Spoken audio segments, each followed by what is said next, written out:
וכמדי יום רביעי אנחנו עם הפינה המשפטית, במקרה שלפנינו זוג נשוי שיחסיהם הידרדרו, הגיע למצב שבו הבעל השתמש באלימות נגד האישה, וזו בתגובה פנתה לבית המשפט והשיגה צו הרחקה נגד הבעל, אלא שמסתבר שדווקא האישה היא זו שנפגעה מהצו. בעניין הזה נמצאת איתנו עורכת הדין יעל שמואלי, מתמחה בדיני משפחה, ירושה וגישור. ערב טוב. ערב טוב. בוא נדבר קודם כל באופן כללי, מתי ניתן צו הרחקה? צו הרחקה לפי החוק בעצם אפשר לבקש שקיימת סכנה מיידית של אלימות, של הטרדות. במקרים האלה אפשר לפנות לבית המשפט ולבקש צו הגנה או לחלופין צו הרחקה, שניהם בעצם הם אותו דבר. הצו הזה אמור למעשה להגן עלינו מפני אותו אדם שמאיים עלינו. זה הליך פשוט, מסובך?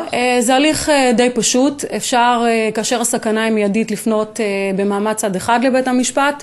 בית המשפט מוציא באופן מיידי צו הרחקה לזמן מאוד מאוד קצר, ואז לפי החוק הוא חייב לקיים דיון במעמד הצדדים. זאת אומרת, הוא חייב להזמין את הצד השני ולשמוע את דעתו. כמובן שאפשר לפנות גם למשטרה, וגם המשטרה נותנת את אותה הרחקה למספר ימים, ואחר כך בית המשפט מעריך את אותו צו. ובמקרה שלפנינו, כאמור, האישה הוציאה צו הרחקה, אבל בעצם היא זאת שנפגעה מהצו. כיצד? כן, זה היה המקרה שבסופו של דבר האישה באמת נפגעה, כי היא סבלה מאירוע אלימות, בעלה היכה אותה, היא הגישה בקשה למתן צו הרחקה, קיבלה אותו באופן מיידי, והבעל לכן הורחק מהבית.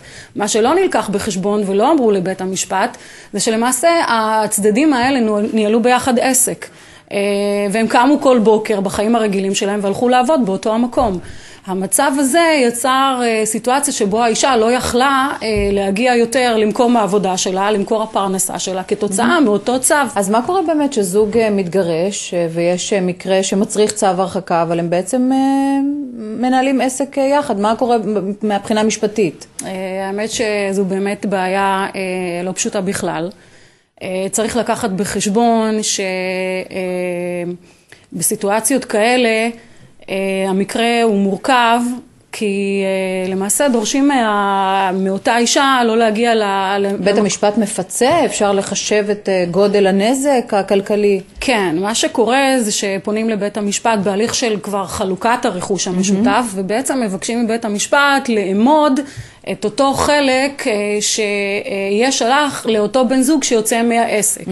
וזה נקרא הערכה של נכסי קריירה, הערכת הון אנושי, וזה למעשה מתבצע בשלבים מאוחרים יותר, כשבית המשפט גם צריך לקחת בחשבון את אובדן ההכנסה העתידי, בדיוק כמו במקרה הזה למשל.